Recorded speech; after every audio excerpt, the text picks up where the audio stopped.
Welcome back. This week, we need to talk about all of the news reporting coming out about Bryan Kohberger with regard to the Idaho College Murders cases.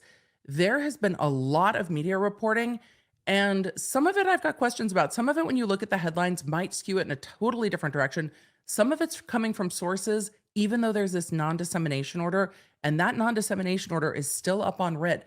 We have a lot to talk about today, but the quote I kept thinking about as I was prepping this episode, because we're going to talk about what this really means in the context of a trial, in the context of a fair trial, is from Justice Brandeis, who is a former Supreme Court justice, that said, publicity is justly commended as a remedy for social and industrial diseases. Sunlight is said to be the best of disinfectants. And that was from Harper's from December 20th, 1913. And we still talk about sunlight being the best disinfectant. But where does that bump up against the right to a public trial and an impartial jury? And with all of that, we're going to be doing updates and talking about those topics in today's episode. Let's go. Hey there, I'm Emily D. Baker, the internet's go-to legal analyst, breaking down the legal side of the pop culture and entertainment stories we can't stop talking about. I'm a big fan of the cursey words. I've been a licensed attorney for over 17 years, but this is not legal advice. This is where the law nerds unite to talk about facts, not. Let's get into it. Thanks to today's sponsor, Honeylove, you will be ready for the season with less clothes. I know it's coming quickly. It's freezing while I'm recording today, but spring and summer are on the way, and there is nothing like having support that you can rely on without feeling like you're being suffocated. Honeylove is not just your go-to for shapewear that won't roll down. They have incredible bras and underwear, but do not skip out on their sleepwear. It is keep cool sleepwear that also keeps the girls kind of wrangled so they don't get all crazy. You know what I'm talking about. There's always one that goes rogue in the middle of the night. And since I got my Honeylove sleepwear, A, we haven't had anybody going rogue. And B, I know that they're cute while I stay cool. I have absolutely been loving it. So if you are ready to take your shapewear and sleepwear to the next level, do not miss our deal. Because here's the thing. Shapewear should hold you in, but it shouldn't suck. So treat yourself to the best shapewear on the market with our discount, 20% off at honeylove.com with the code LAWNERD. Use code LAWNERD at honeylove.com. Cinched, snatched, and lifted thanks to Honeylove. All right, let's get back to today's episode. If you follow the Kohberger case or the Idaho College Murders cases, I'm not sure what I want to call it, and I will probably continue to switch back and forth as we get closer to this preliminary hearing in June, because sometimes I worry that constantly using a defendant's name can lose the victims a little bit in a case. Sometimes I wonder it can bring the notoriety that some defendants look for, and sometimes I worry it can cause other ancillary problems. And in this case, we're already seeing that with news reporting. And most of today's news reporting is coming out from News Nation. And we're going to talk about that too, because some of the stories, I'm going to give you my thoughts and then we're going to all decide together. But there are things that seem to be potentially leaks and sources from inside this investigation, even though there is a very strong non-dissemination order here. But there was an interview from Brian Enton on News Nation at the end of March 27th,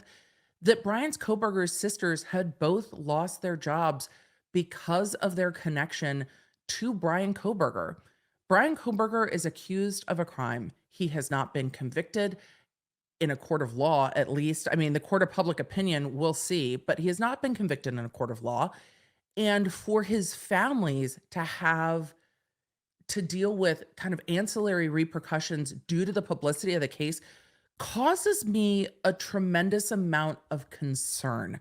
And with Brian Enton's reporting, I haven't seen things that have been improperly reported.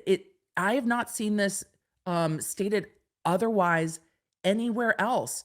But for Bryan Kohberger's family members to be suffering negative repercussions because they are related to someone who's accused of doing a thing really causes me concern. And we've seen this in other high profile cases.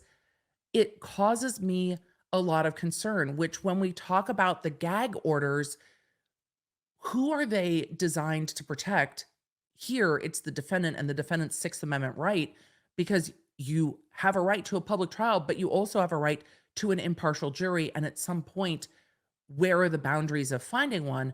But also, when these names get into notoriety before they're even tried, what happens to all the ancillary lives? And I don't mean ancillary to sound diminishing, but to all those connected to Bryan Kohberger who have nothing to do with this case other than the fact that they are all from the same family. They have nothing um, to do with this other than potentially a name and family lineage. There's no evidence that his family's done anything. And we saw that in a much different way with regard to the Gabby Petito case, where people felt that Brian Laundrie's parents were very much involved. And we saw how much vitriol before Brian Laundrie was found, before anyone knew if he was still alive or not, before anyone knew if his family had any involvement. And those details are still coming out. But there is a very interesting rush to know everything about a high profile defendant like this, and that can be very invasive into their families' lives. And it's an interesting thing that I grapple with when I choose to cover certain cases is at what point are there appropriate boundaries to be had here? And is going to the sisters or the sisters needing to, well, not needing, that's the wrong word. The sisters finding themselves in a position where they lose their job because their employers, what, didn't want the connection, thought they were unsafe. We're seeing Buster Murdaugh complain of this now too. Um, how do you continue on when your name and your family is connected to something like this? And how do we as a community of just humans separate people from what their family members might, and in this case, might not have done?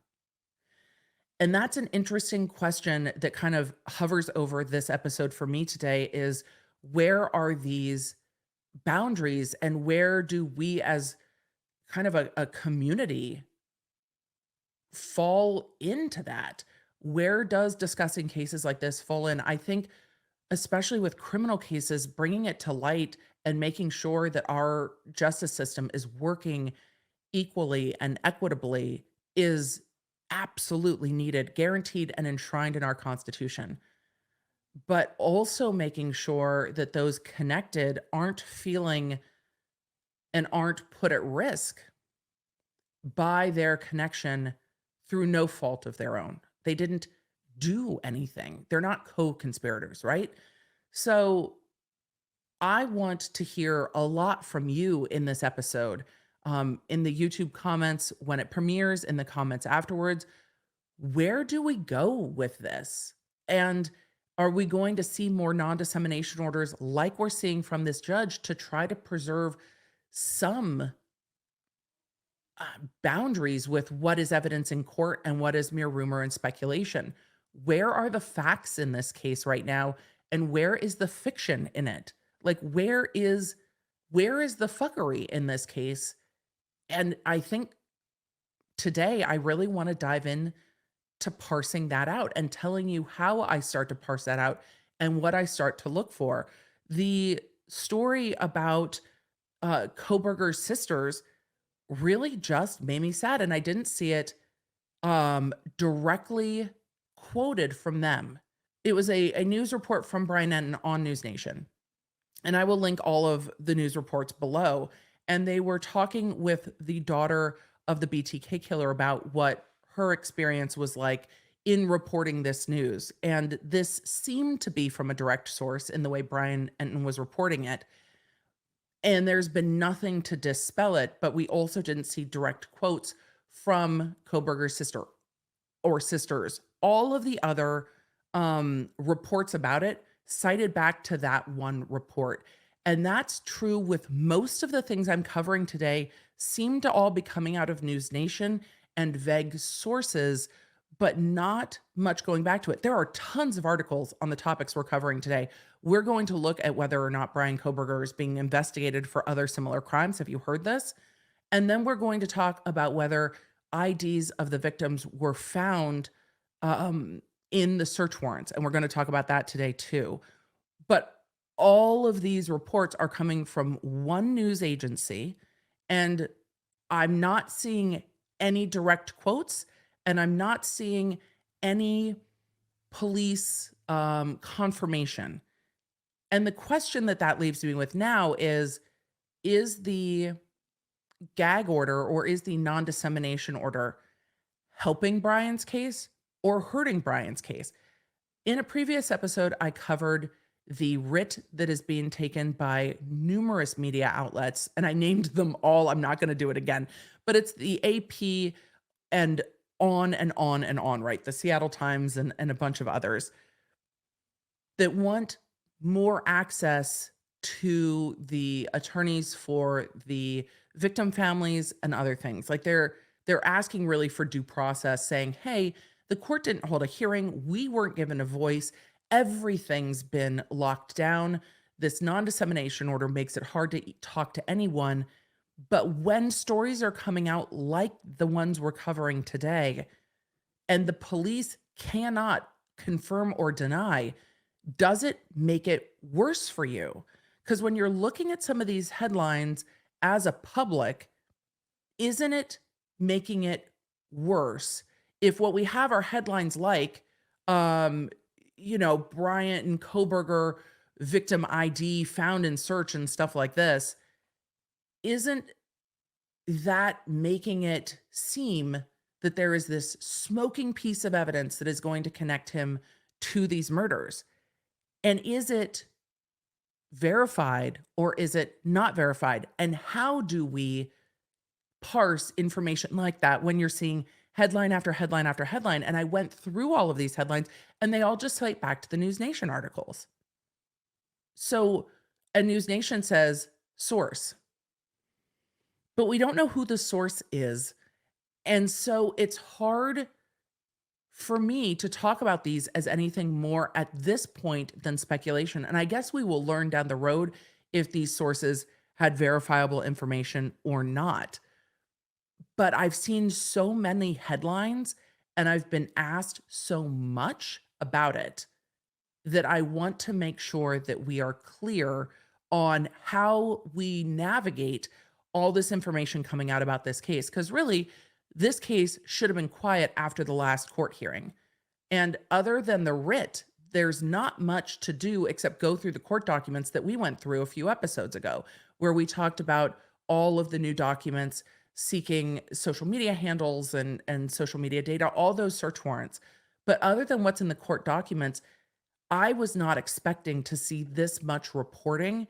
And it's almost circular reporting at this point, where we're seeing dozens of headlines circulating from one story that is kind of tangentially maybe related to a source. And that concerns me because it's exactly what the court is trying to avoid.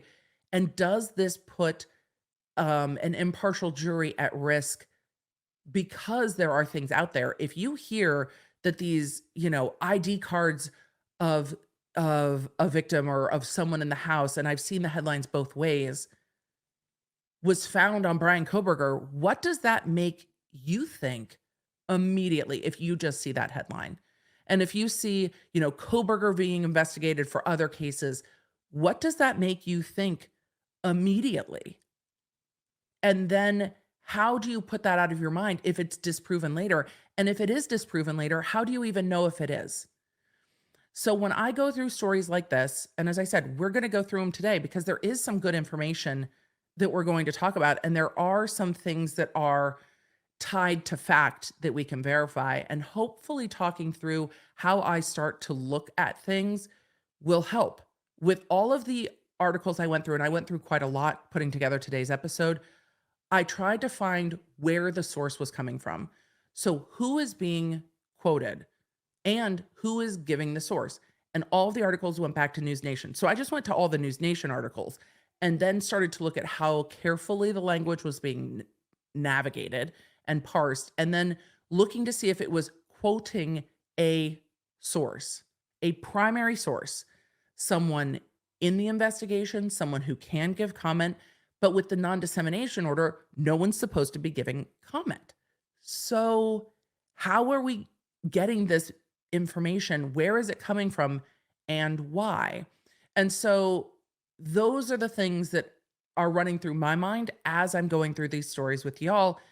And normally I will just cover the documents in court. Some of these things are connected to documents in court that I've covered, but I also thought it was important to talk about the process of how to look through it all and why I take some of these reports with a grain of salt. With it'll be really interesting to see how this plays out. I just also have concerns that it's hard for many to keep an open mind in that way. Not you. You're a law nerd. This is regular practice for you. You're like, that's an interesting headline, but there's a non-dissemination order. Emily, how did they get this information? How accurate can it be? How much of a source from inside the investigation can they have? Is this someone speculating? Why is this still in the headlines? How many views are these videos getting? Are they getting more views than anything else on this network? I wonder what's really driving this. And then parsing it that way or keeping it in a, noted. But I couldn't find any other source reporting this. Every single report tied back in some way to the News Nation report. So the first thing I do is look for where is the original report coming from and who's quoting it. Oftentimes, if there's a press release or if there's a source that's talking to multiple outlets, you can follow the trail of where it's coming from. And you can look from multiple different outlets and see that they're all kind of citing back to the same thing. And normally you can go find the press release or what have you. Do you want to know what's so funny? The only direct sources I found in any of the story topics that we're covering today, and really, we talked about what's happening with Kohberger's sisters. So the other things are Kohberger being investigated for other cases and then the IDs. When I was looking for direct quotes, the only outlet that had direct quotes with regard to Kohberger being investigated for other cases was the Daily Mail, right? I was like, that's interesting. So with all of that, let's take a look at the news that started coming out on April 6th about Kohberger being investigated for other similar cases. And then we will go and talk about the IDs found during searches of Kohberger's properties. So with all of that, let's take a moment to thank our sponsor. A huge thank you to our sponsor, Olive & June, who are making your at-home manicure experience easy and stylish. We all know how much better it feels to have your nails done. And as we're getting into spring and getting into showing our toesies again, time to have those looking cute as well. What I love is that the Olive & June polish doesn't chip. It will last you for 7 days, and you can customize your manicure in a box with your choice of 6 polishes. They also have an amazing cuticle serum, and yes, I put that on my toesies as well. I also love their press-on system. Again, it's easy to get a salon quality look at home, and they have a lot of fun shapes, sizes, and lengths to choose from. And your manicure is ready to go. No dry time with incredible nail art to choose from. So whether you want to polish yourself or you're just ready for a press-on, Olive & June has you covered. So get ready to make your manicure simple. Visit oliveandjune.com/lawnerd for 20% off your first system. That's oliveandjune.com/LAWNERD for 20% off your first system. Let me know what colors you pick. All right, let's get back to today's episode. So I have seen it reported widely. April 6th, April 7th, I saw a bunch of stories coming out that Kohberger is being investigated for similar cases, and headlines across different news outlets. So when I was trying to find a source that actually was quoted and named, thedailymail.com is where I found it. And again, all of the articles I talk about today will be linked in the description and in the audio show notes. And the Daily Mail quoted two different district attorneys of two different counties in Pennsylvania. Here's the thing that the article said after the headline was saying. Well, let's just pull up the headline, shall we? So the exact headline from the Daily Mail is, quote, "Is Idaho murder suspect a serial killer? Question mark. Cops are reviewing cold case files in Pennsylvania counties where Bryan Kohberger attended college looking for links." What does that leave you with in your mind? I mean, I understand the point of the clickbait, but what does that leave you with in your mind? So this is an article from April 6th, but then it goes on to quote two different district attorneys. The first one being Terrence Hauk from the Northampton County District Attorney's Office, because Kohberger was a student at Northampton Community College in Bethlehem, Pennsylvania, and said, in fact, nothing with respect to Kohberger has come about in our investigations of cold cases or unsolved cases to this point, but we always continue to investigate and pursue leads. That is the direct quote. I realize that police investigate if Kohberger's connected to cold cases, come up with nothing is not nearly as catchy of a headline, but at what point is it too much of a stretch? I want to know, at what point is it too far? Then they also quoted the district attorney of Lehigh County, Jim Martin, where Kohberger went to DeSalles. Did I pronounce that right? Maybe. DeSalles University and studied criminology. Quote, "The first thing I did was ask the director of regional intelligence and investigation to see if we had any contact with Mr. Kohberger. They found one call where they had police contact with Mr. Kohberger, and it's because he had called law enforcement for help because his car got locked behind a gate in like a parking lot or a hiking trail or something." So again, they just looked for it, and that district attorney said, quote, "We have no unsolved homicides that in any way meet the modus operandi of the event out in Idaho." So this article spawned headline after headline after headline after headline about him being investigated for other crimes. And what the district attorney said is, "Hey, so this person had a connection to our area. We searched our systems and we came up with nothing. We basically did our jobs and there's nothing to see here." But I can't tell you how many headlines I saw about this.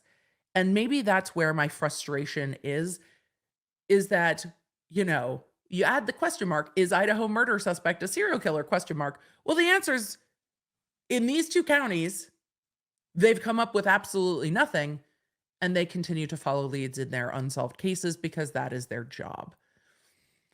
And this continues on. So let's talk about what's going on with these IDs, because these are actually tied back to the search warrant and an area of the search warrant that was hard to read. Thank you to our sponsor, Manscaped, because even though tax season is a pain, grooming doesn't have to be. I know. It's tax season. It's a perfect time for a reminder. So thank you, Manscaped, for reminding me in today's ad read that it is tax season and grooming shouldn't be nearly as painful as taxes. And you shouldn't put it off as long either. Is that too personal? Is that just me that puts off both things? Maybe it is. But Manscaped has updated their Performance Package 4.0. This is the ultimate bundle to help someone reinvent their look and their confidence. We know that it comes with the lawnmower, which takes care of all of the hair down there, the updated Weed Whacker 2.0. I feel like I have been heard. This is one of my favorite Manscaped products. It is for ear and nose hair, and Manscaped is partnering with the Testicular Cancer Society to make sure to bring awareness. So they are not just keeping the balls clean, but they're also keeping them healthy. And we appreciate it, Manscaped. So if you would like to get your own Manscaped products at a healthy discount, so get 20% off plus free shipping at manscaped.com with code LawNerd. That's manscaped.com with code LawNerd for your 20% off. And hey, if you've got a refund coming your way, Now you at least get to keep a little bit more of it and get some incredible grooming products. Go hit up that discount and let's get back to today's episode. When I covered the search warrants from Pennsylvania, I had confusion. I was confusion about where they were getting things from in the search warrant returns. Some of the search warrant returns were for the car, some of the search warrant returns were for the home. And so, hopefully, in going through this again, it's a little more clear for me and it's a little more clear for you. And clarity is always good. So, let me pull up that search warrant real quick. So, what we are going to look at first is the search warrant from Pennsylvania and have a conversation about what it says, and then talk about the media reporting surrounding this item and surrounding the News Nation reporting about this. But it is tied back to this search warrant. And again, the way this search warrant return is written, so confusing to me. This is a search warrant for the white Honda.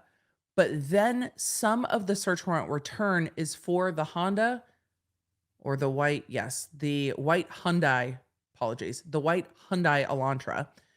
And some of the things in the return are from the Hyundai, and some of the things in the return are from the house.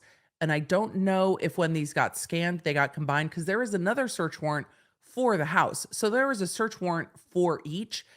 And it's interesting when these kind of got combined. It was confusing to have the search warrant for the car, then have some of the receipt of property from the car, and then have some of the receipt of property from the house. But it wasn't, it's still not clear if that all came from inside the house or if it came from inside the car because the car was parked at the house. So this search warrant, more information is still needed. And some of the reporting I have seen has talked about the fact that an ID was found in a glove box. And we're going to talk about that. To me, when someone says, oh, this thing was found in a glove box, I'm thinking of a car because that's where the glove box is. Probably hearkening back to the day where we wore gloves when driving. But glove box is what I saw in a lot of the reporting. But then when we go back through this search warrant return and we get to item 35, and this was updated in subsequent reporting on News Nation, is item 35 on this search warrant return is ID cards inside glove, inside box.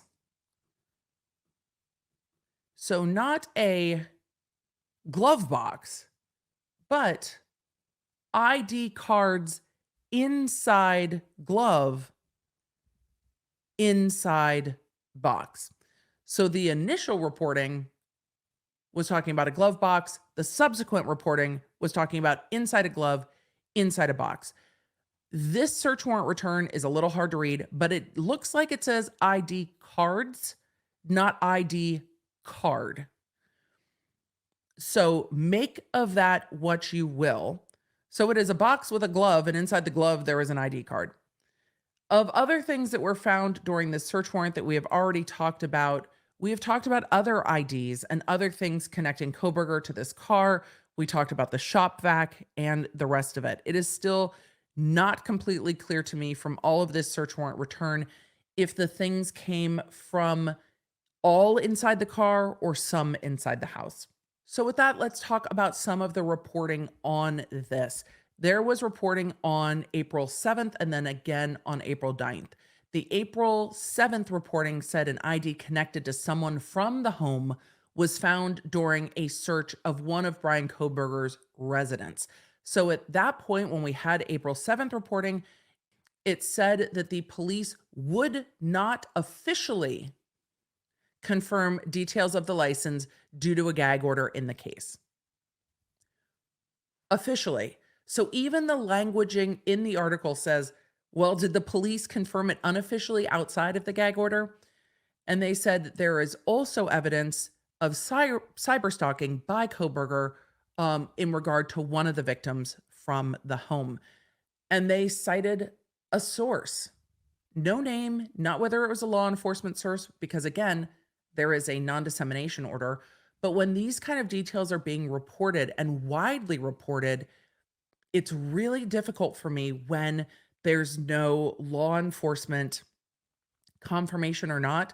So I take these things with all of the grains of salt, like a margarita rim of salt, because I just want to see what the facts will out. And we see so often in cases when there is a push for information that early information can be wrong.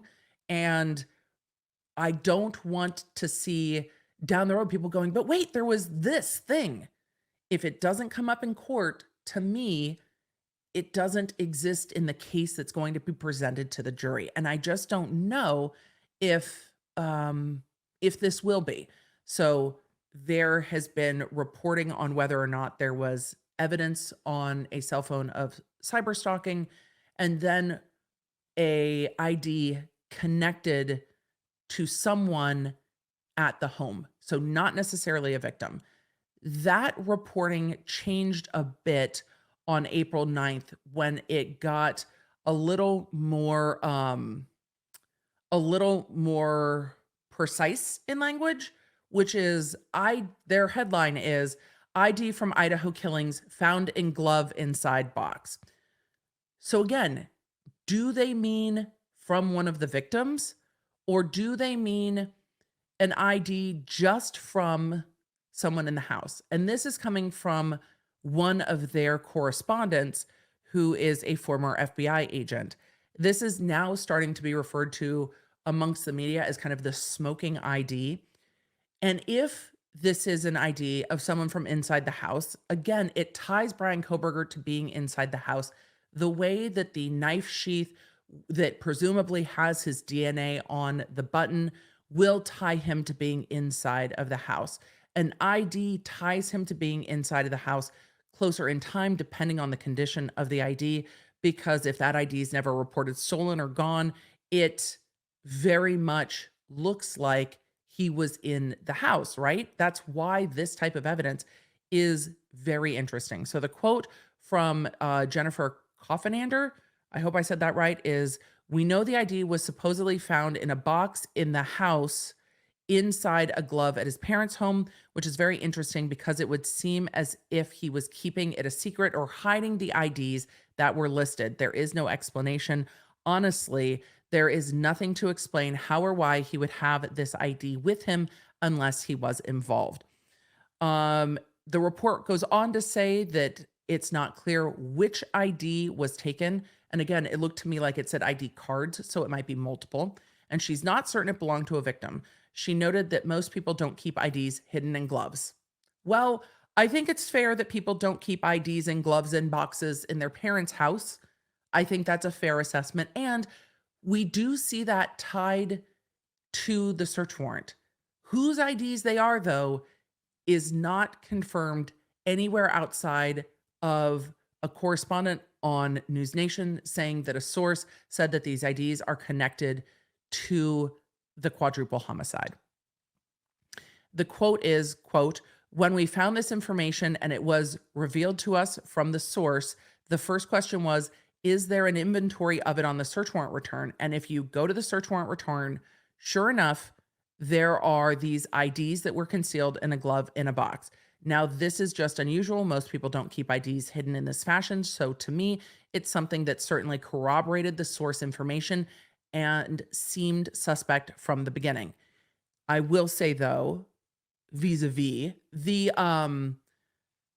information on those search warrants has been publicly available for a while now. I would have to go back and look how long it's been in the midst of all the other court coverage. Time is a construct, but it has said it there. I didn't catch it the first time I went through these search warrants because I think because I was so put off by the shop vac.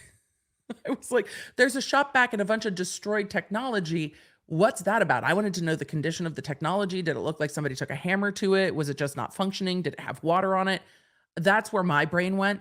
So I didn't even catch this item 35 that is the ID cards inside glove, inside box.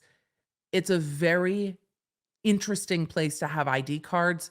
I understand why the news media has picked it up so much. But again, we can't get back to who this direct source is because we just don't know. It's apparently a source. Well, law enforcement has a complete gag order. We've already seen lawyers fighting in court in the transcripts that I went through from that Zoom hearing about leaks coming from the prosecution team, alleged by one of the by I believe Casey Gonzalez's family's lawyer, saying that leaks are coming from the prosecution. And we've seen other allegations of leaks. But if things are leaking from law enforcement and then they're not confirming or denying them being protected by that non dissemination order, how do you feel about that?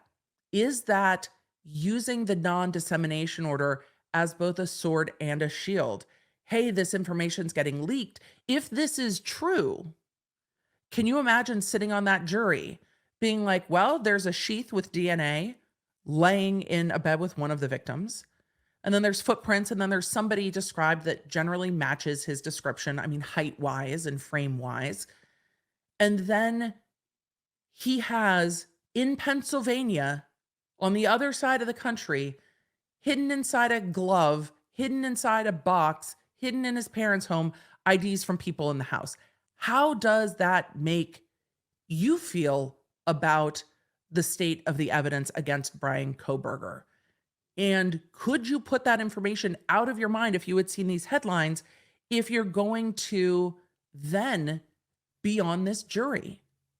How do you put that out of your mind? Because if those are connected, if the IDs in the glove in the box, I know I can hear the song lyrics in my head too, but it is a serious case and I am trying not to dissolve into song lyrics.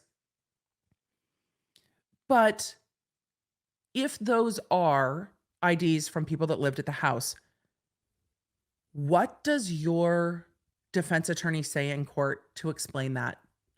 How do you explain it? How do you explain it at all? It becomes a very, very strong piece of evidence, which is, I think, why it bothers me so much that this is the type of evidence that has seemingly leaked in this case, even though there is a very strong non-dissemination order that is being fought in court properly. Does that hurt a defendant's ability to get a fair trial? Does that intercede on their rights to an impartial jury? Or is this going one step further to bring sunlight into the process? I normally like to have an answer for you. I want your thoughts on this because I don't have an answer on this one yet. Is this a problem? Is this a solution? Or is it somewhere in the middle in this case? I try to err on the side of caution in criminal cases because if someone is convicted, you don't want that conviction getting overturned and putting victim families through more pain to go through a retrial if it's overturned because a juror wasn't impartial, if it's overturned for reasons that were within the control of anyone involved in the case.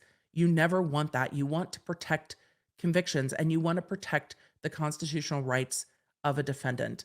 And that is where I get torn between sunlight and constitutional rights. Can they just coexist? And where are the boundaries of that coexistence?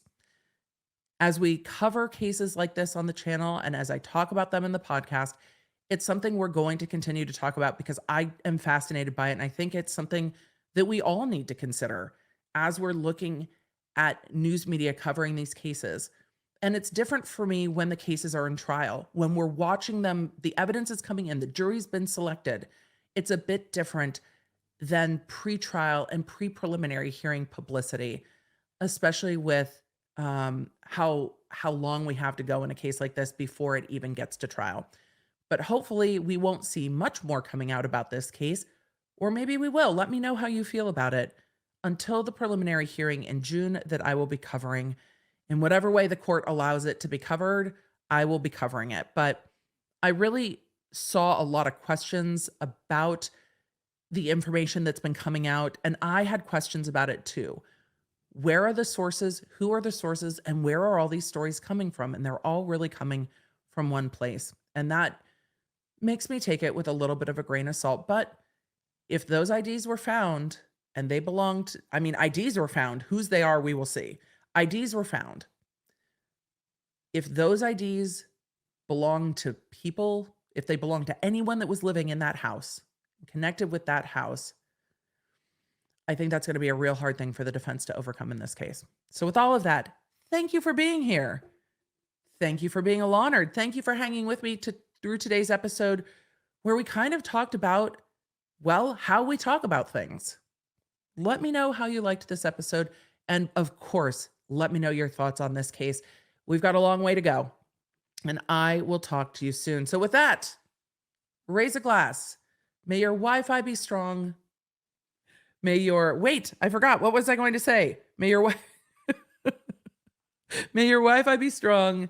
May your toilet paper be plentiful.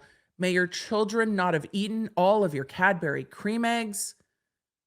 May your families be well, and may the odds be ever in your favor. I will see you in the next one. Bye.